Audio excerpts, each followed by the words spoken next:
ಕರ್ತನಲ್ಲಿ ಪ್ರೀತಿಯುಳ್ಳ ದೇವರ ಮಕ್ಕಳೇ, ಬೆಳಗಿನ ಜಾವದಲ್ಲಿ ಮತ್ತೊಂದು ಆವರ್ತಿ ನಿಮ್ಮೆಲ್ಲರಿಗೆ ಹೃದಯಪೂರ್ವಕವಾದಂಥ ವಂದನೆಗಳು. ಚೆನ್ನಾಗಿದ್ದೀರಾ? ನಾವು ಕಳೆದ 2 ತಿಂಗಳುಗಳಿಂದ ಕರ್ತನ ಸನ್ನಿಧಾನದಲ್ಲಿ ಆರಾಧನೆ ಮಾಡಲಿಕ್ಕೆ ಬಹಳ ಕಷ್ಟವಾಗಿದ್ದು, ದೇವರೇ ಲಾಕ್ಡೌನಲ್ಲಿದ್ದಾರೆ. ಅಂಥ ಸಂದರ್ಭದಲ್ಲಿ ಈ ಭಾನುವಾರ ಕೊನೆಯ ಭಾನುವಾರವಾಗಿರುವಾಗ ಮುಚ್ಚಲ್ಪಟ್ಟಂಥ ಬಾಗಿಲುಗಳಿಂದ ಹೊರಗೆ ಬರುವಾಗ ನಾವು ಹೇಗೆ ಬರಬೇಕು ಎಂಬುವ ಕಾರ್ಯವನ್ನು ನಾವು ನೆನಪು ಮಾಡಿಕೊಳ್ಳುತ್ತಾ ಈ ದಿನದ ವಾಕ್ಯದ ಭಾಗವನ್ನು ಧ್ಯಾನಿಸೋಣ, ಪ್ರಾರ್ಥನೆ ಮಾಡಿಕೊಳ್ಳೋಣ. ಪರಿಶುದ್ಧನೂ ಕರ್ತನೂ ರಕ್ಷಕನೂ ಆದ ದೇವರೇ, ನಿನ್ನ ಪಾದದಲ್ಲಿ ಮತ್ತೊಂದು ಆವರ್ತಿ ವಂದನೆಗಳಪ್ಪ. ನೀನು ಎಷ್ಟೋ ಒಳ್ಳೆಯವನಾಗಿ ನಮ್ಮ ಜೀವಿತದಲ್ಲಿ ಕಾಪಾಡಿದ್ದಿ, ನಮ್ಮನ್ನು ಬಲಪಡಿಸಿದ ದೇವರಾಗಿದ್ದಿ. ನಿನಗೆ ಸ್ತೋತ್ರ. ಇವತ್ತು ನಮ್ಮ ಕೂಡ ನಿನ್ನ ವಾಗ್ದಾನಗಳಿಂದ ಮಾತನಾಡು ತಂದೆ. ಇವತ್ತು ನಮಗೆ ಬೇಕಾಗಿರುವಂಥ ದೈವದ ಬಲವನ್ನು ಕೊಡು ಕರ್ತ. ಇವತ್ತು ನಮ್ಮ ಜೀವಿತಗಳಿಗೆ ಬೇಕಾಗಿರುವ ನೂತನವಾದ ಕೃಪೆಯನ್ನು ದಿನ ದಿನಕ್ಕೂ ಒದಗಿಸಿಕೊಡು ಕರ್ತನೆ. ಗೋ, ನಮ್ಮ ಜೀವಿತಗಳನ್ನು ನಿನ್ನ ಕರಗಳಲ್ಲಿ ಒಪ್ಪಿಸುತ್ತೇವೆ. ಆಶೀರ್ವದಿಸು, ಮಹಿಮೆಪಡಿಸು, ಬಲಪಡಿಸು. ಈ ವಾಕ್ಯಗಳನ್ನು ಕೇಳುವ ಪ್ರತಿಯೊಬ್ಬೊಬ್ಬರೊಟ್ಟಿಗೆ ನೀನು ಮಾತನಾಡಬೇಕೆಂಬುದಾಗಿ ಯೇಸುವಿನ ಪರಿಶುದ್ಧ ನಾಮದಲ್ಲಿ ನಾವು ಪ್ರಾರ್ಥನೆ ಮಾಡುತ್ತೇವೆ ತಂದೆಯೇ, ಆಮೇನ್. ಬನ್ನಿ ಪ್ರಿಯರೇ, ದೇವರ ವಾಕ್ಯವನ್ನು ಕೇಳುವುದಕ್ಕೆ ನಾವು ಮುಂದೆ ಹೋಗೋಣ.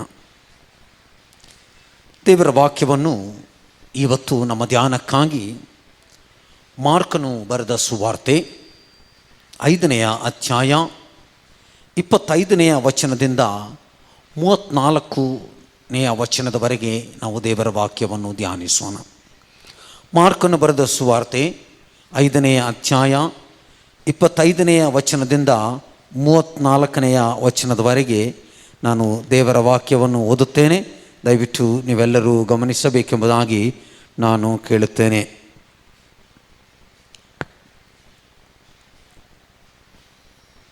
25ನೇ ವಚನ.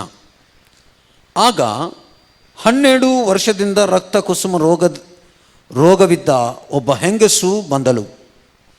ಆಕೆಯು ಅನೇಕ ವೈದ್ಯರಿಂದ ಬಹು ಕಷ್ಟವನ್ನು ಅನುಭವಿಸಿ ಕೈಯಲ್ಲಿ ಇದ್ದದ್ದೆಲ್ಲ ಕಳಕೊಂಡರೂ ರೋಗವು ಹೆಚ್ಚುತ್ತಾ ಬಂದದೇ ಹೊರತು ಮತ್ತೇನೂ ಪ್ರಯೋಜನವನ್ನು ಹೊಂದಿರಲಿಲ್ಲ. ಆ ಹೆಂಗಸು ಯೇಸುವಿನ ಸಮಾಚಾರವನ್ನು ಕೇಳಿ, ನಾನು ಆತನ ಉಡುಪನ್ನು ಮುಟ್ಟಿದರೆ ಸಾಕು, ನೆಟ್ಟಗಾಗುವೆನು ಎಂದು ಆಲೋಚಿಸಿ ಗುಂಪಿನಲ್ಲಿ ಹಿಂದಿನಿಂದ ಬಂದು ಆತನ ಉಡುಪನ್ನು ಮುಟ್ಟಿದಳು. ಮುಟ್ಟಿದ್ದ ಕೂಡಲೇ ಆಕೆಗೆ ರಕ್ತ ಹರಿಯುವುದು ನಿಂತು ಹೋದದರಿಂದ ಆಕೆಯು ನನ್ನನ್ನು ಕಾಡಿದ್ದ ರೋಗವು ಹೋಗಿ ನನಗೆ ಗುಣವಾಯಿತು ಎಂದು ತನ್ನೊಳಗೆ ತಿಳುಕೊಂಡಳು. ಆ ಕ್ಷಣವೇ ಯೇಸು ತನ್ನಿಂದ ಶಕ್ತಿಯು ಹೊರಟಿತೆಂದು ತನ್ನಲ್ಲಿ ತಿಳುಕೊಂಡು ಗುಂಪಿನಲ್ಲಿ ಹಿಂತಿರುಗಿ, ನನ್ನ ಉಡುಪನ್ನು ಯಾರು ಮುಟ್ಟಿದ್ದರು ಎಂದು ಕೇಳಲು ಆತನ ಶಿಷ್ಯರು ಆತನಿಗೆ, ಜನರು ನಿನ್ನನ್ನು ನೂಕುವುದನ್ನು ಕಂಡು ನನ್ನನ್ನು ಯಾರು ಮುಟ್ಟಿದರೆಂದು ಕೇಳುತ್ತೀಯಲ್ಲ ಎಂದು ಹೇಳಿದರು. ಆದರೆ ಆತನು ಈ ಕೆಲಸ ಮಾಡಿದ್ದವಳನ್ನು ಕಾಣಬೇಕೆಂದು ಸುತ್ತಲೂ ನೋಡುತ್ತಾ ಇರಲಾಗಿ, ಆ ಹೆಂಗಸು ತನಗಾದದ್ದನ್ನು ತಿಳುಕೊಂಡು ಅಂಜಿ ನಡುಗುತ್ತಾ ಬಂದು ಆತನಿಗೆ ಅಡ್ಡ ಬಿದ್ದು ಇದ್ದ ಸಂಗತಿಯನ್ನೆಲ್ಲ ಹೇಳಿದಳು. ಆತನು ಆಕೆಗೆ, ಮಗಳೇ, ನಿನ್ನ ನಂಬಿಕೆಯೇ ನಿನ್ನನ್ನು ಸ್ವಸ್ಥ ಮಾಡಿತ್ತು.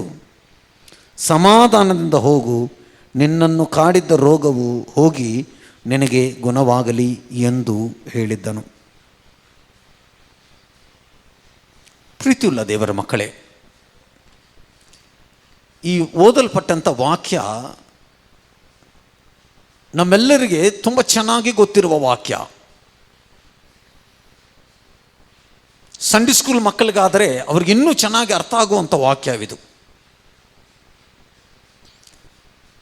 ಇದು ಒಂದು 12 ವರ್ಷದಿಂದ ರಕ್ತಕುಸುಮ ರೋಗದಲ್ಲಿ ಇದ್ದಂಥ ಒಂದು ಸ್ತ್ರೀಯ ದುಃಖಕರವಾದಂಥ ಚರಿತ್ರೆ ಇದು. ಒಂದು ಸ್ತ್ರೀ ಆಕೆಯ ಜೀವಿತದಲ್ಲಿ ಅನುಭವಿಸುವಂಥ 12 ವರ್ಷಗಳ ರೋಗದ ಭಾರವನ್ನು ಹೊತ್ತಿರುವಂಥ ಒಂದು ಸ್ತ್ರೀಯ ಕತೆ ಈ ವಾಕ್ಯಗಳಾಗಿದ್ದಾವೆ. ಇವತ್ತು ಸ್ಟೆಪ್ ಔಟ್ ವಿತ್ ಫೇತ್, ವಿಶ್ವಾಸದಿಂದ ನಿನ್ನ ಹೆಜ್ಜೆಗಳನ್ನು ಹಾಕು. ಸ್ಟೆಪ್ ಔಟ್ ವಿತ್ ಫೇತ್, ವಿಶ್ವಾಸದಿಂದ ಹೆಜ್ಜೆಗಳನ್ನು ಹಾಕು ಎಂಬುವ ಶಿರೋನಾಮದ ಮೇಲೆ ನಾವು ಇವತ್ತು ಈ ವಾಕ್ಯವನ್ನು ಧ್ಯಾನ ಮಾಡಲಿಕ್ಕಿದ್ದೇವೆ. ನಾನು ನಿಮ್ಮೆಲ್ಲರಿಗೆ ಪ್ರೋತ್ಸಾಹ ಮಾಡುತ್ತೇನೆ. ಈ ವಾಕ್ಯವನ್ನು ಕೇಳುವಾಗಲೇ ಏನೋ ಒಂದು ಶಕ್ತಿ ನಿಮ್ಮನ್ನು ಆವರಿಸಬೇಕು. ಆ ಶಕ್ತಿಯಿಂದ ನೀವು ನೂತನವಾದ ವ್ಯಕ್ತಿಗಳಾಗಬೇಕು. ಬನ್ನಿ ಪ್ರಿಯರೇ, ವಾಕ್ಯದ ಕಡೆಗೆ ನಾವು ಧ್ಯಾನವನ್ನು ಮುಂದುವರಿಸೋಣ. ಈ ಒಂದು ವಾಕ್ಯದಲ್ಲಿ ಬಹಳ ಪ್ರಾಮುಖ್ಯವಾಗಿ ನಾವು ನೋಡ್ತಕ್ಕಂಥದ್ದು ವಿಶ್ವಾಸದ ಬಗ್ಗೆ ನಾವು ನೋಡುತ್ತೇವೆ.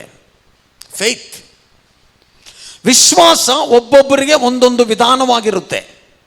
ನಿನ್ನ ವಿಶ್ವಾಸ ಬೇರೆ, ನನ್ನ ವಿಶ್ವಾಸ ಬೇರೆ, ಪಕ್ಕದಲ್ಲಿ ಇರುವಂಥ ವಿಶ್ವಾಸಿಗಳ ವಿಶ್ವಾಸ ಬೇರೆ. ಒಂದೇ ಮನೆಯಲ್ಲಿದ್ದರೂ 4 ಜನರಿದ್ದರೆ 4 ಜನರಲ್ಲಿ ಬೇರೆ ಬೇರೆ ವ್ಯತ್ಯಾಸವಾದಂಥ ವಿಶ್ವಾಸವು ಇರುವಂಥದ್ದಾಗಿರ್ತದೆ. ಆದರೆ ಈ ವಿಶ್ವಾಸವೆಂಬುವಂಥದ್ದು ನೀನು ನಾನು ಈ ಲೋಕದಲ್ಲಿ ಬದುಕುವುದಕ್ಕೆ ಬಹಳ ಪ್ರಾಮುಖ್ಯವಾದಂಥ ಒಂದು ಆಯುಧವಾಗಿರುತ್ತದೆ. ವಿಶ್ವಾಸವಿಲ್ಲದೆ ಕರ್ತನನ್ನು ಮೆಚ್ಚಿಸುವುದಕ್ಕೆ ಆಗೋದಿಲ್ಲ. ವಿಶ್ವಾಸ ಬಹಳ ಪ್ರಾಮುಖ್ಯ. ಅಂತಹ ವಿಶ್ವಾಸವನ್ನು ಹೊಂದಿದ್ದಂಥ ಒಂದು ಸ್ತ್ರೀಯ ಬಗ್ಗೆ ನಾವು ಇವತ್ತು ಧ್ಯಾನ ಮಾಡಲಿಕ್ಕಿದ್ದೇವೆ. ಅದಕ್ಕೆ ಮುಂಚಿತವಾಗಿ ವಿಶ್ವಾಸ ಒಂದು ಕೂಡಲೇ ನನಗೆ ಬಹಳ ಪ್ರಾಮುಖ್ಯವಾಗಿ ಒಂದು ವ್ಯಕ್ತಿ ನನಗೆ ನೆನಪು ಬರುತ್ತಾರೆ. ಅದು ಅನಾಥರಿಗೆ ತಂದೆಯಾಗಿ ಕರೆಯಲ್ಪಟ್ಟಂಥ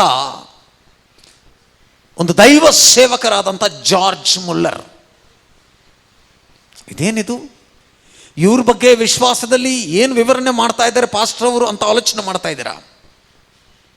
ಹೌದು, ವಿಶ್ವಾಸದ ಬಗ್ಗೆ ಆಲೋಚನೆ ಮಾಡಿದ್ರೇ ಜಾರ್ಜ್ ಮುಲ್ಲರ್ ಅವರನ್ನು ಮೊದಲನೆಯ ಸ್ಥಾನದಲ್ಲಿ ಇಟ್ಟುಕೊಳ್ಳಬೇಕಾಗಿರುವಂಥ ಕಾರ್ಯ ಬಹಳ ಪ್ರಾಮುಖ್ಯವಾಗಿದೆ. ಯಾಕೆ, ಏನು ಕಾರಣ, ಇದನ್ನು ಕುರಿತಾಗಿ ನಾವು ಆಲೋಚನೆ ಮಾಡೋಣ. ಒಂದು ದಿವಸ ಈ ದೈವ ಸೇವಕರಾದಂಥ ಜಾರ್ಜ್ ಮುಲ್ಲರ್ ಅವರ ಕರೆಯುವಿಕೆ ಏನಂದರೆ ಅನಾಥರಿಗೆ ಪೋಷಣೆ ಮಾಡುವಂಥದ್ದು, ಅನಾಥರಿಗೆ ಊಟವನ್ನು ಕೊಡುವಂಥದ್ದು. ಎಷ್ಟೋ ಸಾವಿರಾರು ಮಕ್ಕಳನ್ನು ಅವರು ತಂದುಕೊಂಡು ಅವ್ರಿಗೆ ಪೋಷಣೆ ಮಾಡ್ತಿರುವಾಗ ಈ ಮನುಷ್ಯ, ಈತನಲ್ಲಿರುವಂಥ ಒಂದು ಧೈರ್ಯ, ಒಂದು ನಂಬಿಕೆ, ಒಂದು ಅಭ್ಯಾಸ ಏನಂದರೆ ನಾನು ಹೋಗಿ ಯಾರನ್ನೂ ಹಣವನ್ನು ಕೇಳೋದಿಲ್ಲ, ನಾನು ಏನಿದ್ರೂ ಸಹ ಕರ್ತನ ಪಾದದಲ್ಲಿರುತ್ತೇನೆ ಎಂಬುದಾಗಿ ಹೇಳುವಾಗ ಒಂದು ದಿವಸ ಈ 100 ಮಕ್ಕಳನ್ನು ಊಟಕ್ಕಾಗಿ ಕೂರಿಸಿದ್ದಾರೆ. ತಟ್ಟೆಗಳನ್ನು ಹಾಕಾಯಿತು, ಲೋಟಗಳನ್ನಿಟ್ಟಾಯಿತು, ನೀರು ಒಯ್ದಾಯಿತು, ಆದರೆ ಅಡಿಗೆ ಮಾತ್ರ ಇಲ್ಲ. ಅಲ್ಲಿರುವಂಥ ಸಿಬ್ಬಂದಿ ಎಲ್ಲರೂ ಬಂದು, ಅಯ್ಯ ಅಡಿಗೆ ಮಾಡಲಿಲ್ಲ ನಾವು ಅಂದರೆ ದೈವ ಸೇವಕರು ಹೇಳಿದ್ರು, ನೀವು ಸುಮ್ಮನೆ ತಟ್ಟೆಗಳನ್ನು ಹಾಕಿ ನಾವು ಪ್ರಾರ್ಥನೆ ಮಾಡೋಣ. ಕಿಚನ್ನಲ್ಲಿ ಊಟವಿಲ್ಲ, ಅಲ್ಲಿ ಅಡಿಗೆ ಮಾಡಲಿಲ್ಲ. ಅಂಥ ಸಂದರ್ಭದಲ್ಲಿ ಅಡಿಗೆ ಮಾಡದೇನೆ ತಟ್ಟೆಗಳನ್ನು ಹಾಕು ಸಿದ್ಧವಾಗಿರು ಅಂತ ಹೇಳಿದ್ದಂಥ ಪ್ರಾಮುಖ್ಯವಾದಂಥ ವಿಶ್ವಾಸಪೂರ್ವಕವಾದಂಥ ದೈವ ಸೇವಕರು ಇವರು. ಎಲ್ಲರೂ ಮೊಣಕಾಲು ಹಾಕಿ ಪ್ರಾರ್ಥನೆ ಮಾಡ್ತಾ ಇದ್ದಾರೆ, ಅಪ್ಪ ನಮಗೆ ಸಹಾಯವು ನೀನೇ ಎಂಬುದಾಗಿ. ಪ್ರಾರ್ಥನೆ, ಖಾಲಿ ತಟ್ಟುಗಳನ್ನಿಟ್ಟುಕೊಂಡು ಪ್ರಾರ್ಥನೆ ಮಾಡುತ್ತಾ ಇರುವಾಗಲೇ ಆ ಒಂದು ಆಶ್ರಮದ ಹತ್ತಿರ ಒಂದು ದೊಡ್ಡ ವಾಹನಗಳು ಬಂದು ಊಟವನ್ನು ಇಳಿಸ್ತಾ ಇದ್ದಾರಂತೆ. ಏನಿದು ಊಟ? ನಾವು ಒಂದು ಮದುವೆಯಲ್ಲಿ ಊಟಕ್ಕಾಗಿ ಸಿದ್ಧಪಡಿಸಿಕೊಂಡು ಹೋದ್ವಿ, ಆದರೆ ಮದುವೆ ನಿಂತೋಯ್ತು. ಅದಕ್ಕೋಸ್ಕರವಾಗಿ ಈ ಆಶ್ರಮ ಮಕ್ಕಳಿಗೆ ಕೊಡೋಣ ಅಂತ ನಾವು ಬಂದಿದ್ದೇವೆ. ವಾಹ್, ಎಷ್ಟು ಮಧುರವಾದಂಥ ವಿಶ್ವಾಸ ಪ್ರಿಯರೇ, ಎಷ್ಟು ಘನವಾದಂಥ ಸಾಕ್ಷಿ. ಕೆಲವರು ವಿಶ್ವಾಸವಿರುತ್ತೆ, ಅವರ ವಿಶ್ವಾಸವನ್ನು ನೋಡಿದ್ರೆ ನಮ್ಮ ಹೃದಯ ಬಹಳ ಸಂತೋಷವಾಗಿರುತ್ತದೆ. ಯೇಸು ಸ್ವಾಮಿ ಲೋಕಕ್ಕೆ ಬಂದಾಗ ಪದೇ ಪದೇ ಒಂದು ಪದವನ್ನು ಉಪಯೋಗ ಮಾಡ್ತಾ ಇದ್ರು. ನಿನ್ನ ವಿಶ್ವಾಸ, ನಿನ್ನ ನಂಬಿಕೆ ನಿನ್ನನ್ನು ಸ್ವಸ್ಥತೆ ಮಾಡಿದೆ. ಯೇಸು ಸ್ವಾಮಿಯ ನಂಬಿಕೆಯೋ ಅಥವಾ ಯೇಸು ಸ್ವಾಮಿಯ ವಿಶ್ವಾಸವಲ್ಲ, ನಮ್ಮ ವಿಶ್ವಾಸ, ನಮ್ಮ ನಂಬಿಕೆ. ಈ ನಂಬಿಕೆ ಬರುವಂಥದ್ದು ವಾಕ್ಯಗಳನ್ನು ಕೇಳೋದರ ಮೂಲಕವಾಗಿ ಬರುತ್ತದೆ. ಇವತ್ತು ನಾವು ಈ ವಾಕ್ಯಗಳನ್ನು ಧ್ಯಾನ ಮಾಡ್ಲಿಕ್ಕೆ ಹೋಗ್ತಾ ಇದ್ವಿ ಪ್ರಿಯರೇ. ಮಾರ್ಕನು ಬರೆದ ಸುವಾರ್ತೆ 5ನೇ ಅಧ್ಯಾಯ 25ರಿಂದ 34 ವಚನಗಳು. ಇದು 12 ವರ್ಷದಿಂದ ರೋಗದಿಂದ ಕುಸಿದಂಥ ಒಂದು ಹೆಂಗಸಿನ ಕಥೆ ಇದು. ಇದೇ ಕಥೆ ಲೂಕನು ಬರೆದ ಸುವಾರ್ತೆ 8ನೇ ಅಧ್ಯಾಯ 43ರಿಂದ 48 ವಚನಗಳಲ್ಲೂ ಸಹ ಬೋಧನೆ ಮಾಡಲ್ಪಟ್ಟಿದೆ. ಮತ್ತು ಇದೇ ಅದ್ಭುತ ಮತ್ತಾಯನ ಬರೆದ ಸುವಾರ್ತೆ 9ನೇ ಅಧ್ಯಾಯ 20ನೇ ವಚನದಿಂದ 22ನೇ ವಚನದವರೆಗೆ ಬರೆಯಲ್ಪಟ್ಟಿದೆ. ಮತ್ತಾಯನು ಸುವಾರ್ತೆಯಲ್ಲೂ ಹೇಳಲ್ಪಡ್ತದೆ, ಮಾರ್ಕನ ಸುವಾರ್ತೆಯಲ್ಲೂ ಹೇಳಲ್ಪಡ್ತದೆ, ಲೂಕನ ಸುವಾರ್ತೆಯಲ್ಲೂ ಹೇಳಲ್ಪಡ್ತದೆ. ಆದರೆ 3 ಸುವಾರ್ತೆಗಳಲ್ಲಿ 3 ವಿಧವಾಗಿ ಹೇಳಲ್ಪಡ್ತದೆ. ಮತ್ತಾಯನು ಈ ಒಂದು ಅದ್ಭುತಕ್ಕೆ ಅಷ್ಟೊಂದು ಪ್ರಾಮುಖ್ಯತೆಯನ್ನು ಕೊಡದೇ ಇರುವಂಥ ಸಂಗತಿಯನ್ನು ನಾವು ಗಮನಿಸ್ತಾ ಇದ್ದೀವಿ. ಆದರೆ ಲೂಕನಾಗಿರಲಿ ಮಾರ್ಕನಾಗಿರಲಿ ಈ ಒಂದು ಅದ್ಭುತಕ್ಕೆ ಬಹಳ ಪ್ರಾಮುಖ್ಯತೆಯನ್ನು ಕೊಟ್ಟಿದ್ದಾರೆ ಎಂಬುದಾಗಿ ನಾವು ಗಮನಿಸಿ ನೋಡುವಂತರಾಗಿದ್ದೇವೆ ಪ್ರಿಯರೇ. ಹೌದು, ಈ ಹೆಂಗಸಿನ ಕತೆ ಏನು? ಈ ಹೆಂಗಸಿನ ಕತೆಗೆ ಇವತ್ತು ಕೋವಿಡ್-19 ಈ ಲಾಕ್ಡೌನ್ ಪ್ರಾರಂಭದಲ್ಲಿ, ಈ ಲಾಕ್ಡೌನ್ ತೆಗೆಯಲ್ಪಡುವಂಥ ಕಾಲದಲ್ಲಿ ನಮ್ಮ ಜೀವಿತಗಳು ಹೇಗೆ ಹೆಜ್ಜೆಗಳನ್ನು ಹಾಕಬೇಕು ಮತ್ತು ಈ ಒಂದು ಹೆಂಗಸು ಹೇಗೆ ಹೆಜ್ಜೆಗಳನ್ನು ಹಾಕಿದ್ದಾಳೆ ಎಂಬುದನ್ನು ನಾವು ಆಲೋಚನೆ ಮಾಡಬೇಕು. 3 ಕಾರ್ಯಗಳನ್ನು ನಾವು ನೋಡಬೇಕು ಪ್ರಿಯರೇ. ಮೊದಲನೇದಾಗಿ ಡಿಸ್ಆರ್ಡರ್, ಅಸ್ವಸ್ಥತೆ, ಡಿಸ್ಆರ್ಡರ್. ಎರಡನೇದಾಗಿ ನಾವು ನೋಡುವಂಥದ್ದು ಡೆಸ್ಪರೇಟ್, ಹತಾಶ, ಡೆಸ್ಪರೇಟ್.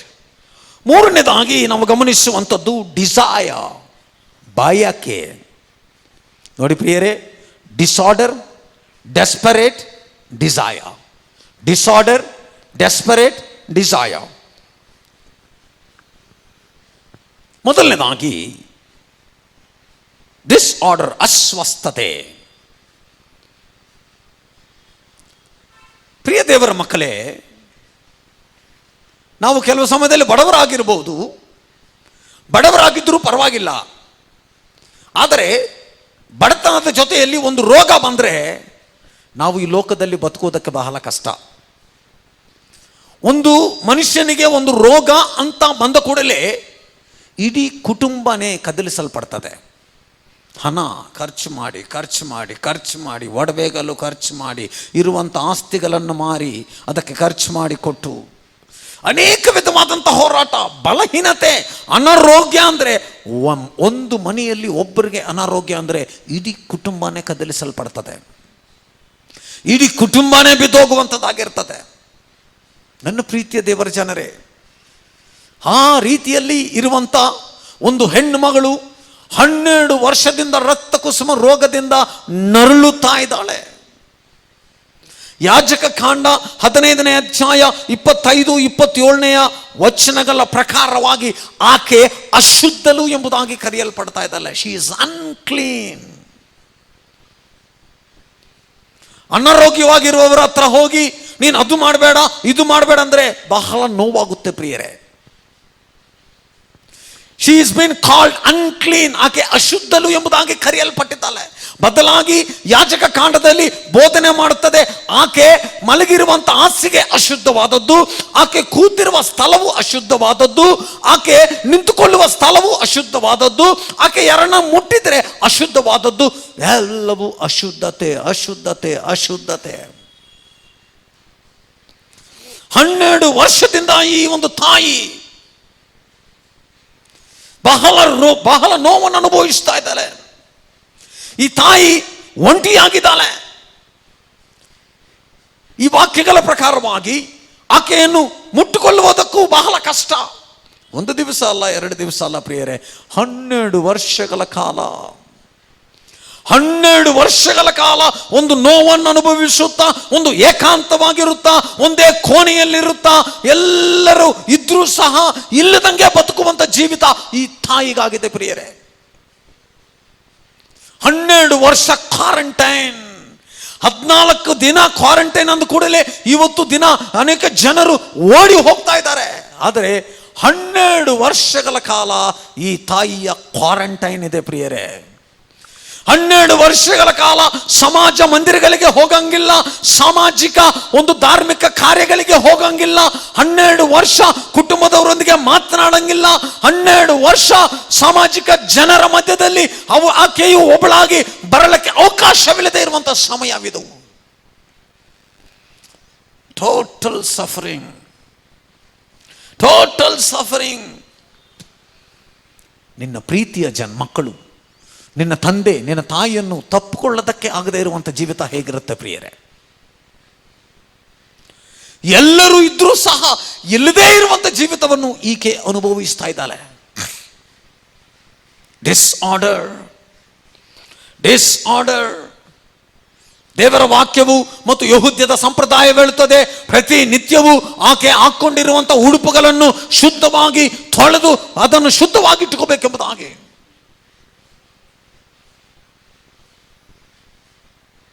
ಆಕೆ ವಾಕ್ಯದಲ್ಲಿ ಹೇಳುತ್ತದೆ, ಆಕೆ ಬಹಳ ಪ್ರಯತ್ನ ಪಟ್ಟಿದ್ದಲ್ಲ ಅಂತ ಹೇಳಲ್ಪಡ್ತದೆ. ಆಕೆ ಅನೇಕ ವಿಧವಾದಂಥ ವೈದ್ಯರ ಹತ್ರ ಹೋಗಿದ್ದಾರೆ ಎಂಬುದಾಗಿ ಹೇಳಲ್ಪಡ್ತದೆ. ವೈದ್ಯರ ಹತ್ರ ಹೋದರೆ ನಮ್ಮ ರೋಗವು ಸ್ವಲ್ಪ ವಾಸಿ ಆಗುತ್ತದೆ. ವೈದ್ಯರ ಹತ್ರ ಹೋದರೆ ನಮ್ಮ ಸಮಸ್ಯೆಗಳು ಸ್ವಲ್ಪ ತೀರುತ್ತದೆ.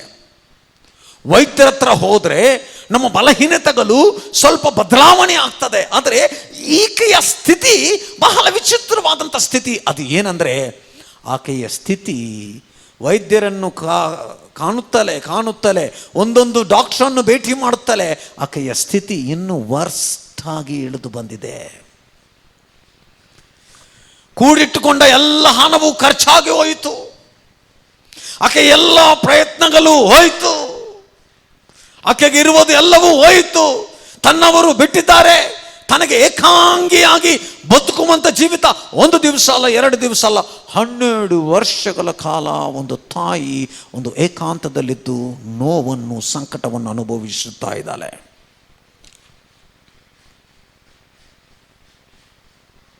ಒಂಟಿಯಾದ ಜೀವಿತ, ಡಿಸಾರ್ಡರ್, ಅಸ್ವಸ್ಥತೆ. ಪ್ರಿಯರೇ, ನಮ್ಮ ಜೀವಿತದಲ್ಲಿ ನಮ್ಮ ಒಂದು ಭಾಗವು ಡಿಸ್ಆರ್ಡರ್ ಆದರೆ ಅದನ್ನು ಆರ್ಡರ್ ಮಾಡಿಕೊಳ್ಳಕ್ಕೆ ಬಹಳ ಕಷ್ಟ ನಮ್ಮ ಜೀವಿತದಲ್ಲಿ.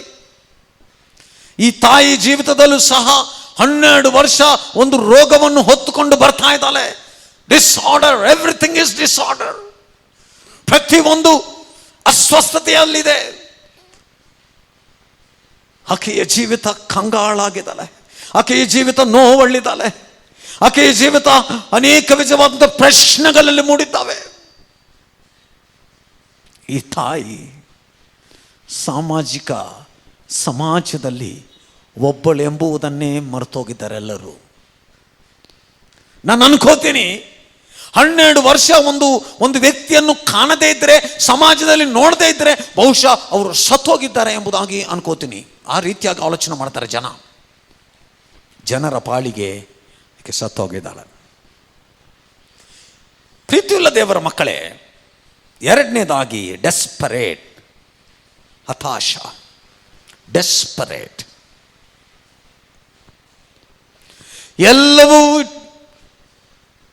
ಎಲ್ಲ ವೈದ್ಯ ಶಕ್ತಿಗಳನ್ನು ನೋಡಿ ಆಯಿತು. ಎಲ್ಲ ಹಣವನ್ನು ಕೂಡಿಟ್ಟ ಹಣವನ್ನು ಖರ್ಚು ಮಾಡಿ ಆಯಿತು. ಬೆಸ್ಟ್ ಡಾಕ್ಟರ್ಸ್ ಅನ್ನು ನೋಡಿ ಅವರಿಂದ ಆಗದೇ ಇರುವಂಥ ಕಾರ್ಯವು ಎಲ್ಲವೂ ಮುಗಿದು ಆಕೆ ಸುಮ್ಮನೆ ಕೂತಿದ್ದಾಳೆ. ಈಕೆ she is now in desperate condition. She is in desperate condition. ಆಕೆ ಬಹಳ ಹತಾಶದಿಂದ ಕಾದಿದ್ದಾಳೆ. ಏನಕ್ಕೆ ಕಾದಿದ್ದಾಳೆ? ಓ, ಈಗ ನನ್ನ ಹತ್ರ ಇರೋದೆಲ್ಲವೂ ಆಯಿತು. ದೇವರ ವಾಕ್ಯದಲ್ಲಿ ನೋಡ್ತಾ ಇದ್ದೀವಿ, ಶಿ ಲರ್ನ್ಡ್ ದ ರಿಪೋರ್ಟ್. ಯೇಸುವಿನ ಬಗ್ಗೆ ಸಮಾಚಾರವನ್ನು, ಸುದ್ದಿಯನ್ನು ತಿಳಿದುಕೊಂಡಳು ಎಂಬುದಾಗಿ ದೇವರ ವಾಕ್ಯದಲ್ಲಿ ಬರೆಯಲ್ಪಡ್ತಾ ಇದೆ. She learned. ಏನು ಕಲ್ತಿದ್ದಾಳೆ? ಯೇಸು ಸ್ವಾಮಿ ಏನೇನು ಮಾಡ್ತಾ ಇದ್ದಾರೆ, ಯೇಸು ಸ್ವಾಮಿ ಅವರ ಸ್ವಭಾವವು ಏನು, ಯೇಸು ಸ್ವಾಮಿ ಅವರ ಹಂತಗಳು ಏನು ಎಂಬುದಾಗಿ ಒಂದೊಂದನ್ನು ತಿಳಿದುಕೊಂಡು ಆಕೆ ಎಲ್ಲವನ್ನು ಓದಿದ್ದಾಳೆ. She was desperate for healing. She was desperate. ಆಕೆ ಯಾವುದರ ಬಗ್ಗೆ ಆಲೋಚನೆ ಮಾಡಿಲ್ಲ. ಆಕೆಯ ಚಿಂತೆಗಳು ನಿಲ್ಲಿಸೋದಕ್ಕೆ ಇಷ್ಟಪಡಿಲ್ಲ. ಈಗ ಹುಡುಕ್ತಾ ಇದ್ದಾಳೆ, ಯಾರು ಯಾರು ಯಾರು, ಎಲ್ಲಿ ನಾನು ಎಲ್ಲಿ ವಾಸಿಯಾಗಬೇಕೆಂಬುದಾಗಿ ಡೆಸ್ಪರೇಟ್ ಆಗಿ ಆಕೆ ಹುಡುಕ್ತಾ ಇದ್ದಾರೆ. ಆಕೆಗೆ ಯೇಸುವಿನ ಮೇಲೆ ಒಂದು ನಂಬಿಕೆ ಬಂತು ಪ್ರಿಯರೇ. ಯೇಸುವಿನ ಮೇಲೆ ಒಂದು ನಿರೀಕ್ಷಣೆ ಬಂತು ಆಕೆಗೆ. ಆ ನಿರೀಕ್ಷಣೆ ಏನಂದ್ರೆ, ಈಕೆ ಆಲೋಚನೆ ಮಾಡ್ತಾರೆ, ಇಷ್ಟು ದಿವಸ ನಾನು ಇದ್ದಿದ್ದು ಜೀವಿತ ಆಗೋಯ್ತು, ಈಗ ಯೇಸುವಿನ ಉಡುಪನ್ನು ಮುಟ್ಟುಕೊಂಡ್ರೆ ಸಾಕು. ಈಗ ಆಕೆಗೆ ಸಾಮಾಜಿಕವಾಗಿ ಅಡಚಣೆಗಳಿದ್ದಾವೆ ಪ್ರಿಯರೇ. ನಾನು ಈಗಾಗಲೇ ನಿಮಗೆ ತಿಳಿಸಿದ್ದೀನಿ, ಧಾರ್ಮಿಕವಾಗಿ ಆಕೆ ಹೊರಗೆ ಹೋಗಂಗಿಲ್ಲ. ಆಕೆ ಒಂದು ಸ್ಥಳದಲ್ಲಿ ಕೂತ್ಕೊಂಡ್ರೆ ಅದನ್ನು ಶುದ್ಧ ಮಾಡಬೇಕು, ಒಂದು ಹಾಸಿಗೆ ಮೇಲೆ ಕೂತ್ಕೊಂಡ್ರೆ ಅದನ್ನು ಶುದ್ಧ ಮಾಡಬೇಕು, ಒಂದು ಸಮಾಜ ಮಂದಿರಗಳಲ್ಲಿ ಅಥವಾ ಸಾಮಾಜಿಕ ಜನರ ಮಧ್ಯದಲ್ಲಿ ಹೋಗುವ ಹಾಗೆ ಇಲ್ಲ. ಇಷ್ಟಿದ್ರೆ ಯೇಸುವನ್ನು ಹೇಗೆ ನೋಡೋದು? ಯೇಸುವನ್ನು ಹೋಗಿ ಮುಟ್ಟಿದ್ರು ಯೇಸು ಅಶುದ್ಧನಾಗ್ಬಿಡ್ತಾರೆ. ಯೇಸುವಿನ ಶಿಷ್ಯರನ್ನು ಮುಟ್ಟಿದ್ರು ಯೇಸುವಿನ ಶಿಷ್ಯರು ಅಶುದ್ಧರಾಗ್ತಾರೆ. ಈಕೆ she steps out in to the community with a faith. ವಿಶ್ವಾಸದಿಂದ ಸಮಾಜದಲ್ಲಿ ಈಕೆ ಹೆಜ್ಜೆಗಳನ್ನು ಹಾಕ್ತಾ ಇದ್ದಾಳೆ. ಇನ್ನು ನನ್ನನ್ನು ಬಂಧಿಸಿದ್ದು ಸಾಕು, ಇನ್ನು ನನ್ನನ್ನು ಮುಚ್ಚಿದ್ದಂಥ ಧಾರ್ಮಿಕ ಸಮಸ್ಯೆಗಳು, ಈ ವೈದ್ಯಕೀಯರು ಎಲ್ಲರೂ ನನ್ನನ್ನು ಕೈ ಬಿಟ್ಟಿದ್ದಾರೆ, ನನ್ನ ಕುಟುಂಬಸ್ಥರೇ ನನ್ನನ್ನು ಕೈ ಬಿಟ್ಟಿದ್ದಾರೆ. ಈಗ ನಾನು ಲಾಕ್ಡೌನ್ ಆಗುವಂಥದ್ದು ಆಗಲ್ಲ. I need to unlock myself and step out in faith. Unlocking yourself and stepping in faith, ಇದು ಬಹಳ ಪ್ರಾಮುಖ್ಯ ಪ್ರಿಯರೇ. ನೀನು ಮುಚ್ಚಲ್ಪಟ್ಟಂತ, ಬಂಧಿಸಲ್ಪಟ್ಟಂತ ಬಂಧನಗಳು, ನೀನು ನಾನು ಅದರಲ್ಲೇ ಇರ್ತೀನಿ ಅಂದ್ರೆ ಆಗೋದಿಲ್ಲ. ಅದನ್ನು ಬಿಟ್ಟು ಹೊರಗೆ ಬರಬೇಕು. ಹೊರಗೆ ರಿಸ್ಕ್ ಇರುತ್ತೆ, ಬಹಳ ಪ್ರಾಮುಖ್ಯವಾಗಿ ನೋಡಬೇಕು. ಹೊರಗೆ ಜನರು ನೋಡಿದ್ರೆ ನಿನಗೆ ಬಲಹೀನತೆ ಇರುತ್ತೆ, ನಿನಗೆ ಶಿಕ್ಷೆ ಉಂಟಾಗಬಹುದು, ನೀನು ಸಾಮಾಜಿಕದಲ್ಲಿ ಅಶುದ್ಧತೆಯನ್ನು ಅನುಭವಿಸ್ತಾ ಇರಬಹುದು. ಆದರೆ you need to take an extra step for god.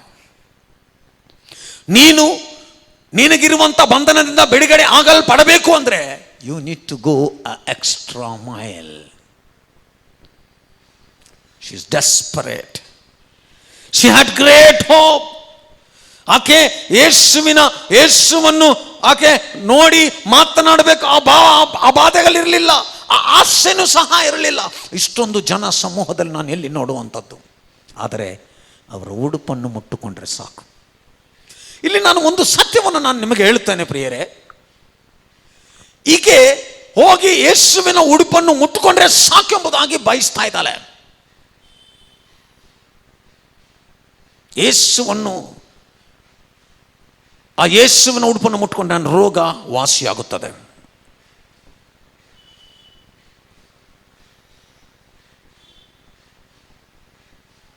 ನಂಬಿಕೆ ಇಲ್ಲದೆ ನಾವು ಕರ್ತನನ್ನು ಮೆಚ್ಚಿಸೋದಕ್ಕಾಗೋದಿಲ್ಲ. ನಂಬಿಕೆ ಎಂಬುವಂಥದ್ದು ಬಹಳ ಪ್ರಾಮುಖ್ಯವಾದದ್ದು. ಈಕೆ ನಂಬಿಕೆಯಿಂದ ಹೆಜ್ಜೆಗಳನ್ನು ಹಾಕ್ತಾ ಇದ್ದಾಳೆ. ಎಂತಹ ಹೆಜ್ಜೆ ನೋಡಿ ಪ್ರಿಯರೇ, ದಯವಿಟ್ಟು ಗಮನಿಸಬೇಕು. ಈ ಒಂದು ತಾಯಿ ಬಹಳ ಡೆಸ್ಪರೇಟ್ ಆಗಿದ್ದಾಳೆ. ಆಕೆಯ ನೋವನ್ನು ಮುಕ್ತಾಯ ಮಾಡ್ಕೋಬೇಕೆಂಬುದಾಗಿ, ಆಕೆಯ ಸಂಕಟಗಳನ್ನು ಮುಕ್ತಾಯ ಮಾಡ್ಕೋಬೇಕೆಂಬುದಾಗಿ, ಇದು ಮುಗಿಸಬೇಕು ಎಂಬುದಾಗಿ. ಅಂತ ಸಂದರ್ಭದಲ್ಲಿ ಆಕೆ ಯೇಸುವನ್ನು ಹುಡುಕ್ತಾ ಇದ್ದಾಳೆ. ಯೇಸುವನ್ನು ಹುಡುಕ್ತಾ ಇದ್ದಾರೆ. ಬಂಧನಗಳಿದ್ದಾವೆ, ಯೇಸುವನ್ನು ಹುಡುಕ್ತಾ ಇದ್ದಾರೆ. ಸಾಮಾಜಿಕವಾದಂಥ ರೆಸ್ಟ್ರಿಕ್ಷನ್ಸ್ ಇದ್ದಾವೆ, ಆದರೆ ಯೇಸುವನ್ನು ಹುಡುಕ್ತಾ ಇದ್ದಾರೆ. ಕುಟುಂಬದವರು ಬಂಧಿಸಿದ್ದಾರೆ, ಆದರೆ ಯೇಸುವನ್ನು ಹುಡುಕ್ತಾ ಇದ್ದಾಳೆ. ಯಾಕೆ? ಸ್ಟೆಪ್ಪಿಂಗ್ ಔಟ್ ಇನ್ ಫೇತ್, ವಿಶ್ವಾಸದಿಂದ ಒಂದು ಹೊಸ ಹೆಜ್ಜೆಗಳನ್ನು ಹಾಕಲಿಕ್ಕೆ ಆಕೆ ನೋಡ್ತಾ ಇದ್ದಾಳೆ. ಯಾವ ಸಮಾಜ ನೀನು ಬೇಡ ಎಂಬುದಾಗಿ ಹೇಳಿದ್ರು ಅವರ ಮಧ್ಯದಲ್ಲಿ ನಾನು ವಿಶ್ವಾಸದಿಂದ ಹೆಜ್ಜೆಗಳನ್ನು ಹಾಕುತ್ತೇನೆ. ಯಾವ ಸಮಾಜ ನನ್ನನ್ನು ಅನೇಕ ವಿಧವಾದಂಥ ನಿಯಮಗಳನ್ನು ಹಾಕಿ ನನ್ನನ್ನು 4 ಗೋಡೆಗಳ ಮಧ್ಯದಲ್ಲಿ ಬಂಧಿಸಿದೆಯೋ ಅವರಿಗೆ ನಾನು ಅವರ ಮಧ್ಯದಲ್ಲಿ ವಿಶ್ವಾಸದಿಂದ ಹೆಜ್ಜೆಗಳನ್ನು ಹಾಕಲಿಕ್ಕೆ ನಾನು ಹೋಗ್ತಾ ಇದ್ದೇನೆ. She was desperate for healing. How desperate are you for healing? ಒಂದು ಬಿಡುಗಡೆ ಆಗೋದಕ್ಕಾಗಿ ಎಷ್ಟು ನೀನು ಆತೃತ್ವದಿಂದ, ಎಷ್ಟು ಹತಾಶದಿಂದ ನೀನು ಕಾದಿದೆಯಾ? How is your spiritual life? There are so many restrictions outside the 4 walls of your staying. The community is locked down. The people around are locked down. ಅಂಥವರ ಮಧ್ಯದಲ್ಲಿ ವಿಶ್ವಾಸದಿಂದ ನಿನ್ನ ಹೆಜ್ಜೆಗಳನ್ನು ಹಾಕೋದು ಬಹಳ ಪ್ರಾಮುಖ್ಯ. ವಿಶ್ವಾಸದಿಂದ ಹೆಜ್ಜೆಗಳನ್ನು ಹಾಕುವಂಥದ್ದು. ನಾನು ಇದರಲ್ಲಿ ಒಂದು ವಿಷಯವನ್ನು ಹೇಳುತ್ತೇನೆ ಪ್ರಿಯರೇ. ಈಕೆ ಯೇಸುವಿನ ಉಡುಪನ್ನು ಮುಟ್ಟಿದ ಮೇಲೆ ಆಕೆ ತಕ್ಷಣನೇ ಸ್ವಸ್ಥತೆ ಆಗಿದ್ದಾಳೆ. ಅವಾಗ ಯೇಸು ಒಂದು ಪ್ರಶ್ನೆಯನ್ನು ಕೇಳ್ತಾ ಇದ್ದಾರೆ, ನನ್ನ ಉಡುಪನ್ನು ಯಾರು ಮುಟ್ಟಿದ್ದು? ಅಲ್ಲಿರುವಂತೆಲ್ಲರೂ, ಏನು ಸ್ವಾಮಿ ನೀನು, ಇಷ್ಟು ಜನ ನಾವೆಲ್ಲ ಸುತ್ತಲಲ್ಲಿದ್ದೀವಿ, ಇಷ್ಟು ಜನ ನಾವಿದ್ದೀವಿ, ಉಡುಪನ್ನು ಮುಟ್ಟಿದ್ಯಾರಂತಂದ್ರೆ, ಇಲ್ಲ, ನನ್ನಿಂದ ಒಂದು ಕ್ರಿಯೆ ಉಂಟಾಯ್ತು, ಹೋಯ್ತು, ನನ್ನಿಂದ ಒಂದು ಪ್ರಭಾವವು ಹೋಯ್ತು. ಪ್ರೀತಿಯುಳ್ಳ ದೇವರ ಜನರೇ, ಇವತ್ತು ಈ ವಿಷಯವನ್ನು ನಾನು ವಿವರಣೆ ಮಾಡ್ಲಿಕ್ಕೆ ಹೋಗ್ತಾ ಇದ್ದೀನಿ ಪ್ರಿಯರೇ. ಯೇಸು ಅನ್ನುವಂಥದ್ದು ಒಂದು ಸಭೆ, ಗುಂಪು ಎನ್ನುವಂಥದ್ದು ಒಂದು ವಿಶ್ವಾಸಿಗಳು. ಎಲ್ಲ ವಿಶ್ವಾಸಿಗಳು ಹೋಗ್ತಾರೆ, ಯೇಸುವಿನ ಬಳಿಗೆ ಹೋಗ್ತಾ ಇದ್ದಾರೆ. ಆದರೆ ಆತನ ಮಹಿಮೆಯನ್ನು ಪಡೆದುಕೊಳ್ಳುವವರು ಬಹಳ ಕಡಿಮೆ. ಆದರೆ ಆತನ ಅದ್ಭುತಗಳನ್ನು ಪಡೆದುಕೊಳ್ಳೋದು ಬಹಳ ಕಡಿಮೆ. She is stealing a miracle from Jesus. ಯೇಸುವಿನ ಹತ್ರ ಒಂದು ಅದ್ಭುತವನ್ನು ಕಳ್ಳತನ ಮಾಡ್ತಾ ಇದ್ದಾಳೆ. ಯೇಸುವಿನಿಂದ ಒಂದು ವಿಶೇಷವಾದಂಥ ಒಂದು ಕಾರ್ಯವನ್ನು ಆಕೆ ಮಾಡ್ತಾ ಇದ್ದಾಳೆ ಪ್ರಿಯರೇ. ನೋಡಿ, ಇವತ್ತು ನಿನ್ನ ಸುತ್ತಲಲ್ಲಿ 5,000 ಜನ, 10,000 ಜನ ಇರಬಹುದು. ಆದರೆ if you do a step, if you put a step, that step with a faith, ವಿಶ್ವಾಸದ ಹೆಜ್ಜೆಯನ್ನು ನೀನು ಹಾಕಿದರೆ ನಿನಗೆ ಹೊಸ ಜೀವಿತವು ಇವತ್ತು ಉಂಟಾಗಲಿಕ್ಕೆ ಸಾಧ್ಯವಿದೆ. ಎಲ್ಲರೂ ಬೀಳ್ತಾ ಇದ್ದಾರೆ ಯೇಸುವಿನ ಮೇಲೆ, ಆದರೆ ಅವ್ರಿಗೆ ಅದ್ಭುತಗಳಾಗಲಿಲ್ಲ. ಎಲ್ಲರೂ ಮುಟ್ತಾ ಇದ್ದಾರೆ ಯೇಸುವಿನ ಬಟ್ಟೆಯನ್ನು, ಆದರೆ ಅವ್ರಿಗೆ ಅದ್ಭುತ ಆಗಲಿಲ್ಲ. If you touch him through faith, you will receive some extraordinary power for yourself. ಮೂರನೆಯದು ಬಯಕೆ, ಡಿಸೈರ್. ಬಯಕೆ ಬಹಳ ಪ್ರಾಮುಖ್ಯವಾದದ್ದು ಪ್ರಿಯರೇ. ಎಲ್ಲದರಲ್ಲೂ ಬಯಕೆ ಬೇಕು. ಒಂದು ವಿದ್ಯಾವಂತರಾಗಬೇಕಂದ್ರೂ ಬಯಕೆ ಬೇಕು. ಒಂದು ಒಳ್ಳೆಯ ಜೀವಿತವನ್ನು ಪಡೆಯಬೇಕಂದ್ರೂ ಬಯಕೆ ಬೇಕು. For every success you need hard work. ಈ ತಾಯಿ, she wanted to know who is this Jesus. ಯೇಸುವನ್ನು ನೋಡಬೇಕು, ಯೇಸುವನ್ನು ತಿಳಿದುಕೋಬೇಕಂತ ಬಯಸ್ತಾ ಇದ್ದಾಳೆ. She wanted to touch Jesus. She don't want to talk with Jesus. ಯೇಸುವಿನೊಟ್ಟಿಗೆ ಮಾತನಾಡಬೇಕಂತ ಹೇಳ್ತಾ ಇಲ್ಲ ಆಕೆ. ಯೇಸುವಿನೊಟ್ಟಿಗೆ ಸಂಭಾಷಣೆ ನಡೆಸಬೇಕಂತ ಬಯಕೆ ಇಲ್ಲ. ಯೇಸುವನ್ನು ಮುಟ್ಟಿದ್ರೆ ಸಾಕು. ದ ಲೀಸ್ಟ್, ಸ್ವಲ್ಪ ಮುಟ್ಟುಕೊಂಡ್ರೆ ಸಾಕು. ನನಗಿರುವ ಸಮಸ್ಯೆಗೆ ಯೇಸು ಸಂಪೂರ್ಣವಾಗಿ ನನ್ನ ಕಡೆಗೆ ತಿರುಗಿ ನನ್ನೊಟ್ಟಿಗೆ ಮಾತನಾಡಿ ನನ್ನನ್ನು ಮುಟ್ಟಬೇಕಂತ ನಾನು ಬಯಸ್ತಾ ಇಲ್ಲ. ಆತನ ಉಡುಪನ್ನು ಮುಟ್ಟುಕೊಂಡ್ರೆ ಸಾಕು. Look at the faith, my dear friends. ಈ ವಿಶ್ವಾಸವನ್ನು ನೋಡಿ ಪ್ರಿಯರೇ, ಸತ್ಯವೇದದಲ್ಲಿ ಈಕೆಯ ಬಗ್ಗೆ ಬರೆಯಲ್ಪಟ್ಟಿದೆ ಅಂದ್ರೆ ಅಷ್ಟು ಅದ್ಭುತವಾದಂತಹ ಒಂದು ವಿಶ್ವಾಸವೆಂಬುದಾಗಿ ನಾವು ನೋಡ್ತಾ ಇದ್ದೀವಿ. ಆಕೆಯನ್ನು ಯಾರಾದರೂ ನೋಡಿ, ಈಕೆ ರಕ್ತ ಕುಸುಮ ರೋಗದಿಂದ ಇರುವ ಎಂಬವಳು ಈಕೆ ಸಾಮಾಜಿಕವಾಗಿ ನಮ್ಮ ಮಧ್ಯದಲ್ಲಿ ಬರಬಾರ್ದಂದ್ರೆ ಹೆದರ್ಕೊಂಡಿಲ್ಲ. ಅವ್ರು ಹೆಂಗಂತಾರೆ ಇವ್ರು ಹೆಂಗಂತಾರೆ ಹೆದರ್ಕೊಂಡಿಲ್ಲ. ಆ ಸಮಾಜದಲ್ಲಿ ಗಂಡು ಮಕ್ಕಳು ಯೇಸುವನ್ನು ಗಂಡಸರು ತುಂಬಾ ಜನ ಹಿಂಬಾಲಿಸ್ತಾ ಇದ್ರು, ಹೆದರ್ಕೊಂಡಿಲ್ಲ. she had a desire to meet Jesus. ಇವತ್ತು ಬಯಕೆ ಇಲ್ಲ ಅನೇಕರಿಗೆ. ನಾನು ಬಲವಾಗಿರಬೇಕಂತ ಬಯಕೆ ಇಲ್ಲ, ನಾನು ಆತ್ಮಿಕವಾಗಿ ನಿಂತ್ಕೋಬೇಕಂತ ಬಯಕೆ ಇಲ್ಲ. ಇವತ್ತು ಬಯಕೆ ಇಲ್ಲದೆ ಇರುವಂತ ಜೀವಿತವನ್ನೇ ಕರೆದಿದ್ದಾವೆ. ಈಕೆ 12 ವರ್ಷದಿಂದ ಇದ್ದಿದ್ದನ್ನ ನಾವು she wants to finish that story. ಆಕೆಯನ್ನು ಅದನ್ನು ಮುಗಿಸಬೇಕೆಂಬುದಾಗಿದ್ದಾರೆ. ಈಗ 12 ವರ್ಷದಿಂದ ಒಂದು ವೈದ್ಯ ಶಕ್ತಿ ಮಾಡದೇ ಇರೋದನ್ನು ಏಸಪ್ಪ ಇಲ್ಲಿ ಮಾಡ್ತಾ ಇದ್ದಾರೆ. ಆಕೆಯ ಉದ್ದೇಶವು ಒಂದೇ ಒಂದು ಪ್ರಿಯರೇ, ಆ ಉದ್ದೇಶವೇನೆಂದರೆ ನಾನು ಸ್ವಸ್ಥತೆ ಹೊಂದಬೇಕು, ನಾನು ಸ್ವಸ್ಥತೆ ಹೊಂದಬೇಕು. ನೋಡಿ ಪ್ರಿಯರೇ, ದೇವರು ಆಕೆಯ ವಿಶ್ವಾಸವನ್ನು ನೋಡಿ ಆಶ್ಚರ್ಯ ಪಡ್ತಾ ಇದ್ದಾರೆ. ನೋಡಿ, ಒಂದು ವೇಳೆ ಆಕೆ ಮುಟ್ಟಿ ಅದ್ಭುತವನ್ನು ಹೊಂದಿ ಹೋಗಿದ್ರೆ ಯಾರಿಗೆ ಗೊತ್ತಾಗ್ತಾ ಇಲ್ಲ, ಬರೀ ಯೇಸು ಸ್ವಾಮಿಗೆ ಆಕೆಗೆ ಮಾತ್ರ ಗೊತ್ತಾಗ್ತಾ ಇತ್ತು.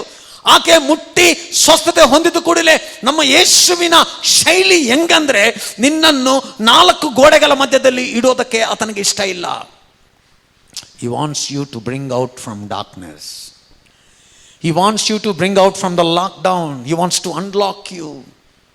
ಯಾವ ಸಮಾಜ ನಿನ್ನನ್ನು ನೋಡಿ ಈ ವ್ಯಕ್ತಿ ಯಾವುದಕ್ಕೆ ಅಶುದ್ಧವಾಗಿದ್ದಾಳೆ ಎಂಬುದಾಗಿ ಹೇಳಿದರು, ಅದೇ ಜನರು ನಿನ್ನನ್ನು ಶುದ್ಧವಾಗಿದ್ದಾಳೆ ಎಂಬುದಾಗಿ ಅನ್ನಬೇಕು.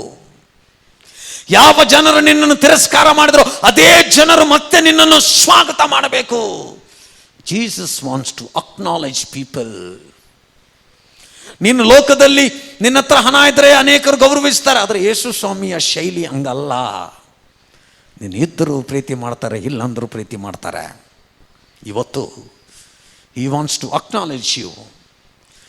ನಿನ್ನನ್ನು ತಿಳಿದುಕೋಬೇಕಂತಿದ್ದಾರೆ, ನಿನ್ನನ್ನು ಕರಿಬೇಕಂತಿದ್ದಾರೆ, ನಿನ್ನನ್ನು ಸಮಾಜದ ಜನರ ಮಧ್ಯದಲ್ಲಿಟ್ಟು ಈಗ ಹೇಳ್ತಾ ಇದ್ದಾರೆ ಈಕೆ ಶುದ್ಧಲಾಗಿದ್ದಾಳೆ. Now she is released from the bondage. ಸಾಮಾಜಿಕವಾದಂತ ಕಟ್ಟುಗಳಿಂದ ಈಗ ಬಿಚ್ಚಲ್ಪಟ್ಟಿದ್ದಾಳೆ. Now she is free. She had a participatory aspect. ಜೊತೆಯಲ್ಲಿ ಸೇರಿ ಕಾರ್ಯವನ್ನು ಮಾಡುವಂಥದ್ದು. ಮನೆಯಲ್ಲಿದ್ದುಕೊಂಡು ಏಸಪ್ಪ ನನ್ನನ್ನು ಗುಣಪಡಿಸಂತ ಹೇಳ್ತಾ ಇಲ್ಲ. I will go there, I will touch his cloth. ನಾನಲ್ಲಿ ಹೋಗುತ್ತೇನೆ, ನಾನು ಆತನ ಉಡುಪನ್ನು ಮುಟ್ಟುಕೊಳ್ಳುತ್ತೇನೆ.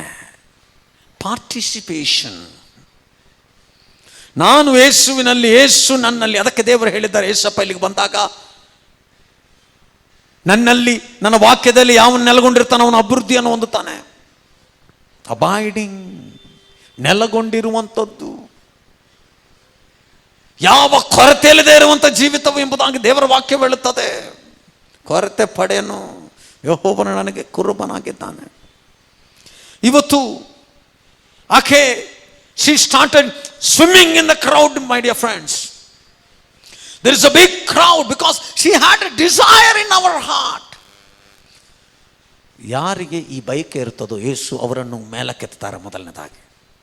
If you have the desire, you will be the first one to get lifted up. ಬಯಕೆ ಇರುವವರನ್ನ ಕರ್ತನು ನೋಡುವ ಆತನಾಗಿರ್ತಾನೆ. ಬಯಕೆ ಇರುವವರನ್ನ ಕರ್ತನು ಬಲ್ಲವನಾಗಿದ್ದಾರೆ. ಈ ಸ್ತ್ರೀ ಬಹಳ ನಿರಾಶೆಯಿಂದ ಹೋಗಿ ನಂಬಿಕೆಯಿಂದ ಮುಟ್ಟಿ ಆಕೆಯ ಜೀವಿತವನ್ನು ಬದಲಾವಣೆ ಮಾಡಿಕೊಂಡಿದ್ದಾಳೆ. My dear friends, let me conclude.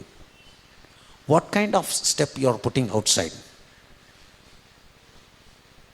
Step out in faith. Today, if your businesses are lost, step out in faith. Today, financially you are pulled down, step out in faith. ನಂಬಿಕೆಯಿಂದ ಹೆಜ್ಜೆಗಳನ್ನು ಹಾಕು.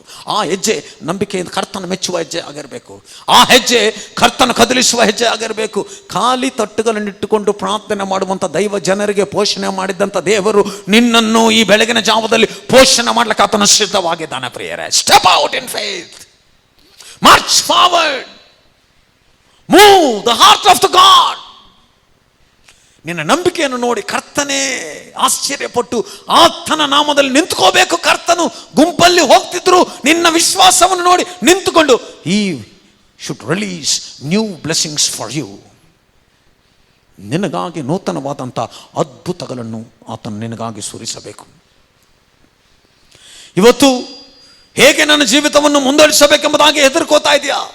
12 ವರ್ಷದ ರೋಗದಲ್ಲಿದ್ದಂಥ ಸ್ತ್ರೀಯ ಸ್ಥಿತಿ ನಿನಗೂ ಸಹ ಇರಬಹುದೇನೋ, ಗೂಡಾಕಲ್ಪಟ್ಟಿದೆಯೇನೋ, ನೀನು ಕೆಲಸಕ್ಕೆ ಬಾರದೇ ಇರಬಹುದು ಅಂತ ಏನೋ ಗೊತ್ತಿಲ್ಲ. ನಿನ್ನ ಜೀವಿತವನ್ನು ಕರ್ತನನ್ನು ನೋಡುವ ಬಯಕೆ ಇಟ್ಕೊಂಡ್ರೆ, ಕರ್ತನನ್ನು ಕಾಣುವಂಥ ಆಸೆ ಇಟ್ಟುಕೊಂಡ್ರೆ, all your disorders will be in to order. ನೀನು ಹತಾಶದಿಂದ ಕರ್ತನನ್ನು ಹುಡುಕಿದ್ರೆ, if you look for him with desperately, he will give his glory to you. Third thing, if you have a wonderful desire, ನಿನಗೆ ಬಯಕೆ ಇದ್ರೆ ನಿನ್ನನ್ನು ಆಶೀರ್ವಾದ ಮಾಡುವುದಂತೂ ಖಂಡಿತ. ಹೆದರ್ಕೋಬೇಡಿ ಪ್ರಿಯರೇ. ಸೈತಾನ ನಮ್ಮ ಹೃದಯಗಳನ್ನು ಹೆದರಿಕೆ ಮಾಡ್ತಾ ಇರುತ್ತೆ, ಭಯವನ್ನು ಉಂಟು ಮಾಡಿಸ್ತಾ ಇರುತ್ತೆ. ಅದರ ಹೆದರಬೇಡ, ನಂಬಿಕೆಯಿಂದ ಹೇಳಬೇಕು, ನನ್ನ ಯೇಸು ದೊಡ್ಡವನಾಗಿದ್ದಾನೆ.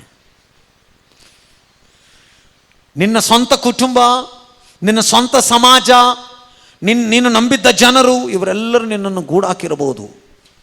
ಆ ಗೂಡನ್ನು ಬಿಟ್ಟು ನಂಬಿಕೆಯಿಂದ ಹೊಸ ಹೆಜ್ಜೆಗಳನ್ನು ಹಾಕು. ಅದು ಯೇಸುವನ್ನು ಸಂಧಿಸುವ ಹೆಜ್ಜೆ ಆಗಿರಬೇಕು, ಯೇಸುವನ್ನು ಮುಟ್ಟುವ ಹೆಜ್ಜೆ ಆಗಿರಬೇಕು. ಆ ಮುಟ್ಟುವಂಥ ಹೆಜ್ಜೆ ನಿನ್ನ ಜೀವಿತವನ್ನು ಸಂಪೂರ್ಣವಾಗಿ ಆಶೀರ್ವಾದ ಮಾಡುತ್ತೆ. ಬೆಳಗಿನ ಜಾವದಲ್ಲಿ ಈ ವಾಕ್ಯಗಳನ್ನು ಕೇಳುವಂಥ ನನ್ನ ಸಹೋದರಿಯರೇ, ಕಮಾನ್, ಗೆಟ್ ಅಪ್, ಕಮಾನ್, ವೇಕಪ್, ಎದ್ದೇಳ್ರಿ. ಕರ್ತನು ಉಚಿತವಾಗಿ ಕೊಡುವಂಥ ಅದ್ಭುತಗಳನ್ನು ಪಡೆಯೋಣ. ಕರ್ತನು ಉಚಿತವಾಗಿ ಬರುವಂಥ ಆ ಆಶ್ಚರ್ಯ ಕಾರ್ಯಗಳನ್ನು ಪಡೆಯೋಣ. ಆತನ ನಾಮಕ್ಕೆ ಸಾಕ್ಷಿಯಾಗಿ ನಿಂತ್ಕೊಳ್ಳೋಣ. ಪ್ರತಿಯೊಂದು ಕುಟುಂಬಗಳು ಆಶೀರ್ವದಿಸಲ್ಪಡಬೇಕು. ಪ್ರತಿಯೊಂದು ವ್ಯಕ್ತಿಗಳು ವಿಶ್ವಾಸದಿಂದ ಹೆಜ್ಜೆಗಳನ್ನು ಹಾಕಿರಿ. ಬಂಧನಗಳನ್ನು ನೋಡಬೇಡ, ನಿನಗಿರುವಂಥ ಹಿಂಸೆಗಳನ್ನು ಗಮನಿಸಬೇಡ. ಯೇಸುವನ್ನು ದೃಷ್ಟಿಸಿ ಹೆಜ್ಜೆಗಳನ್ನು ಹಾಕು. ಆತನ ಉಡುಪನ್ನು ಮುಟ್ಟು ಆತನ ನಿಂತುಕೊಂಡು ನಿನ್ನೊಟ್ಟಿಗೆ ಮಾತನಾಡಿ ನಿನಗೆ ನೂತನವಾದ ಮಾರ್ಗವನ್ನು ಕೊಡುತ್ತಾರೆ. ಕರ್ತನು ನಿಮ್ಮನ್ನು ಆಶೀರ್ವಾದ ಮಾಡಿ ಬಲಪಡಿಸಿ ನಡೆಸಲಿ. ಆಮೇನ್. ಪರಲೋಕದ ಪ್ರಾರ್ಥನೆ ಮಾಡಿ ಆಶೀರ್ವಾದವನ್ನು ಪಡೆದುಕೊಳ್ಳೋಣ. ಪರಲೋಕದಲ್ಲಿರುವ ನಮ್ಮ ತಂದೆಯೇ, ನಿನ್ನ ನಾಮವು ಪರಿಶುದ್ಧವೆಂದು ಎನ್ನಿಸಲ್ಪಡಲಿ. ನಿನ್ನ ರಾಜ್ಯವು ಬರಲಿ. ನಿನ್ನ ಚಿತ್ತವು ಪರಲೋಕದಲ್ಲಿ ನೆರವೇರುವ ಪ್ರಕಾರ ಭೂಲೋಕದಲ್ಲಿ ನೆರವೇರಲಿ. ನಮ್ಮ ಅನುದಿನದ ಆಹಾರವನ್ನು ಇವತ್ತು ನಮಗೆ ದಯಪಾಲಿಸು. ನಮಗೆ ತಪ್ಪು ಮಾಡಿದ್ದವರನ್ನು ನಾವು ಕ್ಷಮಿಸಿದಂಥ ನಮ್ಮ ತಪ್ಪುಗಳನ್ನು ಕ್ಷಮಿಸು. ಯಾಕಂದರೆ ರಾಜ್ಯವು ಬಲವು ಮಹಿಮೆಯು ಸದಾಕಾಲವು ನೀನಾಗಿದ್ದೀಯ ಸ್ವಾಮಿ. ಆಮೇನ್. ಈಗ ನಮ್ಮ ಕರ್ತನಾದ ಯೇಸು ಕ್ರಿಸ್ತನ ಕೃಪೆ, ತಂದೆಯಾದ ದೇವರ ಪ್ರೀತಿ, ಪವಿತ್ರಾತ್ಮನ ಸಹಾಯವು ಇಲ್ಲಿ ತಲೆಬಾಗಿರುವ ಪ್ರತಿಯೊಂದೊಂದು ವಿಶ್ವಾಸಿಗಳಿಗೆ ಕರ್ತನ ಆಶೀರ್ವಾದಗಳು, ಕರ್ತನ ಅಭಿಷೇಕ ಈಗಲೂ ಯಾವಾಗಲೂ ಸದಾಕಾಲವು ನಿಂತಿರಲಿ. ಆಮೇನ್. ಈ ವಾಕ್ಯವನ್ನು ಕೇಳಿದಂಥ ನಿಮ್ಮೆಲ್ಲರಿಗೆ ಯೇಸುವಿನ ನಾಮದಲ್ಲಿ ವಂದನೆಗಳು. ನಾವು ಮತ್ತೆ ಆನ್ಲೈನ್ನಲ್ಲಿ ಕಾಣ್ತೀವೋ ಇಲ್ವೋ ಗೊತ್ತಿಲ್ಲ, ಅಟ್ಲೀಸ್ಟ್ ಆಫ್ಲೈನಲ್ಲಾದರೂ ನಾವು ಮತ್ತೆ ನೋಡಲಿಕ್ಕೆ ಪ್ರಯತ್ನ ಪಡುವಂಥರಾಗಿರೋಣ. God bless you all. ದೇವರ ನಿಮ್ಮನ್ನು ಆಶೀರ್ವಾದ ಮಾಡಿ ಬಲಪಡಿಸಿ ನಡೆಸಲಿ. ಆಮೇನ್.